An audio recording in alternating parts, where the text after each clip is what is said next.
Bonsoir, ce lundi fut dominé par le soleil avec des températures encore basses le matin, et notamment dans le nord-est, on a relevé seulement 2,5 degrés à Bulle-Lorraine dans le département de la Moselle, parfois moins de 5 degrés notamment dans les campagnes. Ici, une photo dans les campagnes du nord avec un paysage brumeux et une température de 7 degrés au lever du jour. En revanche, cet après-midi, ce fut chaud et estival quasiment partout, et dans le sud-ouest, il a même fait encore plus chaud que prévu. À Bordeaux, on a dépassé les 35 degrés, même chose à Mirande dans le Gers ou encore à Mont-de-Marsan.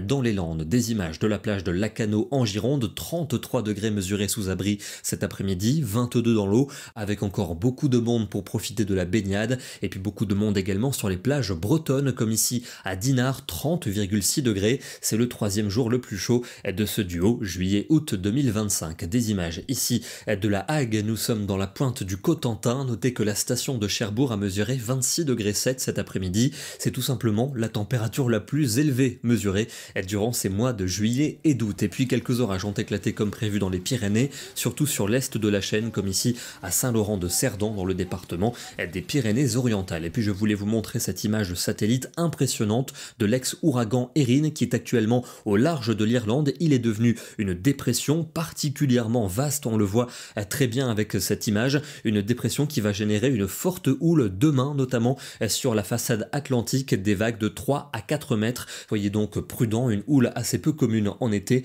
et qui peut être dangereuse. Demain, on va retrouver le soleil généreux le matin sur le centre et sur l'est du pays, mais ça va s'ennuager par la façade atlantique et un petit front donnera quelques gouttes sur la Bretagne et sur le Cotentin. Notez également des entrées maritimes près de la Méditerranée, notamment pour le golfe du Lion. Dans l'après-midi, un ciel plutôt voilé entre le sud-ouest et les frontières du nord, et attention au risque d'orage parfois fort qui devrait éclater dans le centre-est, en particulier entre l'Auvergne et le sud de la Bourgogne. Le petit front au nord-ouest avec beaucoup de nuages mais très peu de pluie, un vent également sensible. Notez également les nuages sur le sud de l'Aquitaine, et pour la soirée, ce risque d'orage perdure au centre-est, notamment sur la région Rhône-Alpes jusqu'au Jura. On pourrait localement avoir de la grêle et des pluies intenses, soyez prudents. Les températures de la matinée sont contrastées, encore bien fraîches au nord-est, 9 degrés pour la Lorraine, mais beaucoup plus douces ailleurs, 17 à Paris ainsi qu'à La Rochelle, 20 degrés pour le Pays Basque et 21 pour la Côte d'Azur. Et dans l'après-midi, ça baisse dans les régions de l'ouest, mais ça reste bien chaud ailleurs, notamment dans l'est du pays où on va atteindre des maximales de 30 à 34 degrés,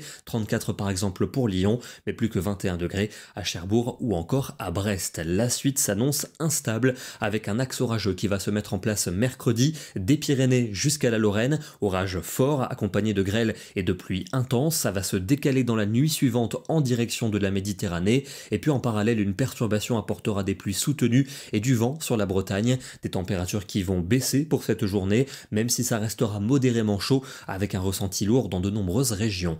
Jeudi, des conditions agitées pour le flanc est avec des pluies accompagnées d'orages. Les cumuls seront sans doute assez importants jusqu'en Suisse. À l'arrière, un risque d'averse plus marqué pour les régions océaniques où le tonnerre pourrait se faire entendre, le tout avec un vent soutenu et un vent également frais puisque les températures vont passer sous les normales, la plupart du temps autour de 22 à 24 degrés pour l'après-midi, seulement 19 à Brest, mais encore plus de 30 degrés en Corse. La suite avec des conditions agitées vendredi, une nouvelle perturbation qui va s'enfoncer du sud-ouest à la Belgique, des pluies soutenues, voire parfois des coups de tonnerre, le tout avec un vent qui va souffler fortement et des températures qui seront fraîches et plutôt automnales. Ça va remonter un petit peu pour le week-end, en tout cas pour samedi dans le sud avec le retour des éclaircies et une moyenne de 26 degrés, mais au nord-ouest une nouvelle perturbation arrivera avec de la pluie, du vent et de la fraîcheur, et cette perturbation devrait traverser le pays pour dimanche, se situant entre le sud-ouest et la Suisse en cours de journée, avec à l'arrière des averses et du vent, notamment vers la Manche. Et puis pour lundi,